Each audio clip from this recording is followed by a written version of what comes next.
Rob, you start us. Congratulations. Thank you very much. Nice to see you.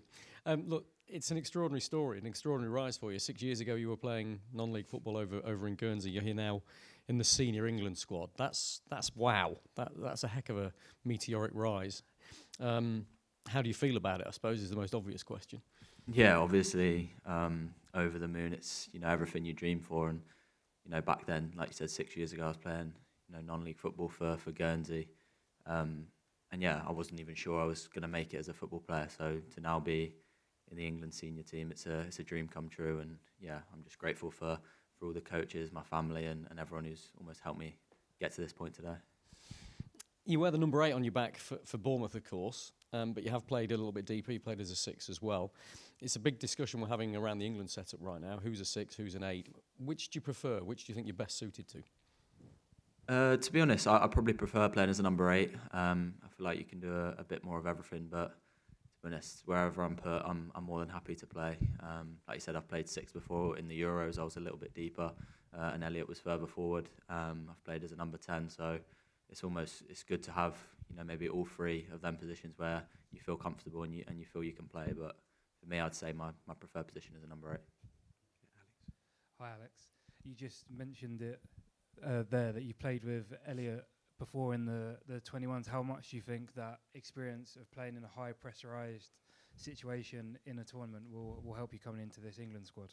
Yeah, for sure, it's going to help, and it's obviously good that played with Elliot. I knew a few of the other boys as well through tournaments and in the younger age group. So all of them sorts of things help. I think obviously it was high pressure going into that tournament, especially with what the previous group done, and they went and won it. So yeah, there was a lot of pressure on us to do so. And yeah, of course we delivered.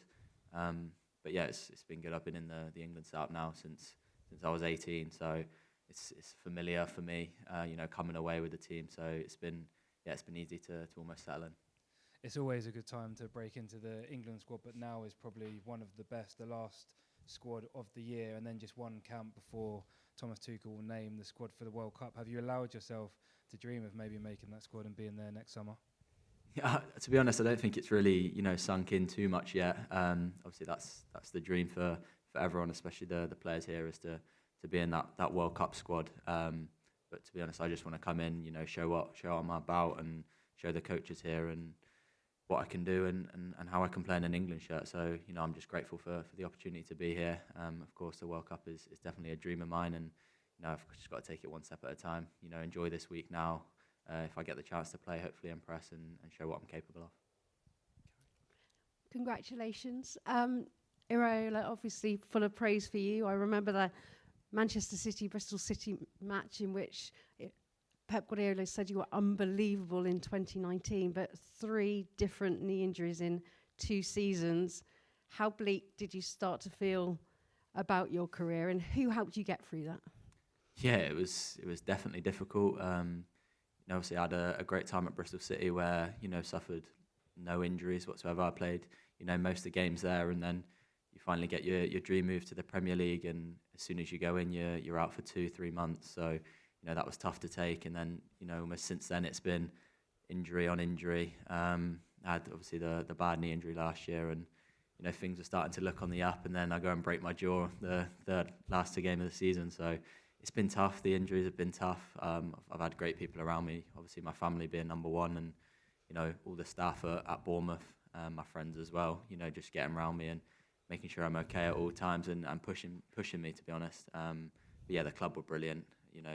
Anyone there I could speak to if I was feeling down or not feeling great at all. So yeah, they definitely helped there, but at times it was definitely tough, and I'm glad I've come out the other end and finally getting a run of games with no injuries.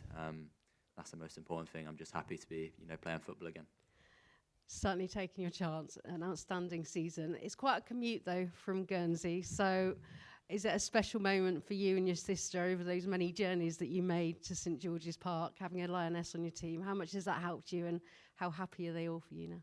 Yeah, I mean, growing up, we would fly over every weekend together. She'd have her games for Hampshire, and I'd be playing for Southampton as a kid. So, every weekend, one of our parents and ourselves were flying over, and it took a lot, especially for our parents. The amount of money they were paying and the amount of dedication they put in to for us to dream to be footballers. It's a credit to them, and we're just happy now we're both playing at the top level. Obviously she's flying for Man United and for the Lionesses as well, so I couldn't be prouder of her as well. Hi Alex, congratulations. Faye from TalkSport. You said that you wanted to impress and show what you're all about. What one thing would you like to show Thomas Tuchel that you can do, and what sets you apart? I think, I just want to come in and be brave and play, the way I know I can play. Obviously, it can be a daunting experience to come into the senior team for your first time, but, it's important I just go out there and show, the ability I have and the ability I know I can produce. I'm looking forward to getting out there, getting to know the players, getting to know the staff, and it's going to be a good week. Fingers crossed I can play some part in the games, and just show what I'm capable of. Thomas Tuchel highlighted the relationship that you had with Elliot Anderson in the summer in the Euros. What is so special about that relationship? Why do you play so well together? To be honest, I don't really know. We just understand each other very well. We're close off the pitch, and it's a massive help having him here. When I come in for my first camp, it's nice to have familiar faces that you can bond with. I just feel like in the summer, the way we play it suited each other quite well. We knew when he was bombing on that I would sit back, and likewise when I would push forward, he almost knew when to sit. And he's an unbelievable player, and I think everyone has seen what he's done in an England shirt and obviously in a Forest shirt as well. Shows the level he's at. So it's great to have him here, and I look forward to hopefully playing with him again. Alex, it's a pity the World Cup's not in Slovakia, because you won the under-19s there, you won the under-21s there. I mean, you can't, even though this is the first time you've been in the senior squad, you come in with a winning mentality, don't you? Yeah, and that's the main thing. I think, especially for all us, younger players coming through, we've been to tournaments as well, and we know what it's like. Obviously not at a senior level, but the pressures of being there, and for myself, I've won 2 tournaments in the youth teams here, so you know that pressure, and you know what it's going to be like being away for that amount of time. So I think that definitely helps. And when you come to the senior team, obviously it's a whole different step up. But it's it's a challenge, and it's something that, like I said, we all watch the tournaments growing up as kids, and that's where you want to be at the end of the day. So hopefully if I impress and show what I can do, I'd love to hopefully be in that plane in the summer. Which World Cup do you particularly remember growing up, and what was it like in the household? Were you all gathered round? Did you have a shirt on of a particular player? I remember the early ones for me were the 2010, 2014, but the one I remember properly when I was a bit older would be the 2018 World Cup, where it was very successful, not too far away from winning it, and then that was the one where I feel like everyone was dreaming. Obviously Trippier scored the free kick, and you're watching it with your friends, your family. Drinks are flying everywhere. It's one of them experiences, and obviously that one, and then the Euros that followed that are probably the 2 that I remember most fondly. Hi Alex, Ian from 5 Live. You've just made a lot of people in this room feel very old when you're talking about the 2018 World Cup, I've got to say. Can you just tell me about the initial call-up as well? Because I understand you're a Tottenham fan as a boy growing up, so coming into this building here today for the first time with England seniors, but what was your initial reaction as well when you first got the call-up? It's a crazy feeling. It's one it's so hard to explain. I think you're at home and you get the call, and the nerves are through the roof. You don't know what the manager's going to say.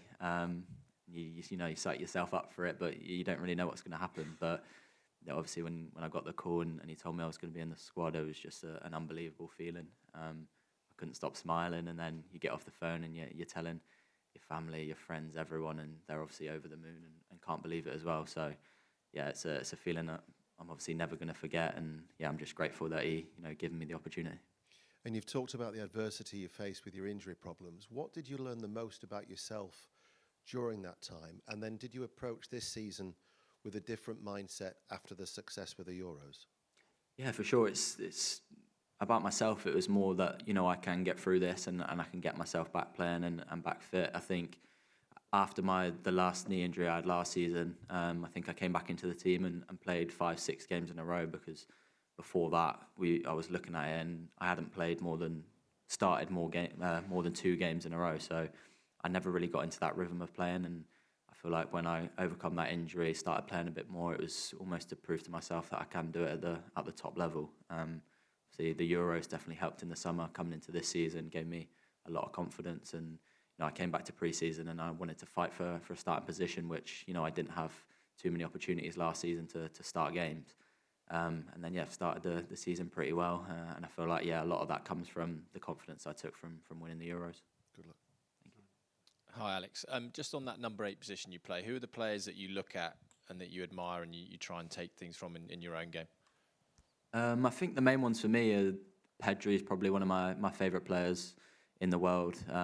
Obviously, Jude here, it's maybe a bit more advanced, but these are the type of players that we look at, especially growing up. I mean, I think Jude's the same age as me, but it feels like he's been around for about 10 years. But yeah, definitely those two are the main ones I look at. I think they've been doing it at the top level for so long now and won countless things for their clubs. But yeah, both top players, and you almost take parts of their game and try and learn from them and look at what they're doing and put it into your own game. Obviously, Declan Rice as well is another one, doing it in the Premier League. So it's good to see what he's doing every week, and then hopefully take parts of his game and put it into my own as the main objective. And obviously, when you first came through, you had that nickname of the Guernsey Grealish. How different do you feel your game is from then to now, and what's changed about you from when you had that nickname? I think I've definitely matured as a player. Learned a lot more about the game, especially defensively. I think at Bristol City when I was 18, 19, it was a lot of freedom, and the manager there gave me a lot of freedom to go out on the pitch and almost do what I wanted. And then you sign to Bournemouth in the Premier League, and the tactical stance on things is a whole different world, and it took me quite a while to adapt to that, and I found it tough at first. But yeah, got there in the end. But I think definitely the maturity and my defensive capabilities now are a lot better than what they were back then. Okay, 3 more in the live section. Rob, Carrie, and Richard. We saw the great moment where you told your teammates, your squad at Bournemouth, that you'd been called up to the England squad, and it was such a nice reaction. But it said to me that that's a family. It made me realise just how close you are as a squad. And obviously, you've surprised an awful lot of people in the way you performed in the Premier League as a team this season. How much has that surprised you, and how much has that given you the opportunity to be where you are right now? Yeah, it's massive for us. I think the squad and the team we have there, and just the whole family, culture at Bournemouth is massive. I think we're all in it together, and we're also happy for each other when one another succeeds. And I think that video definitely shows that, how happy they all were for me. And I went in that morning. I told a few people that were in early, and then I saw the cameraman was in the gym waiting, so I knew that I was going to have to get up and do that speech. So I was already thinking about what I was going to say. But no, the team there is massive, and it shows this season how we started.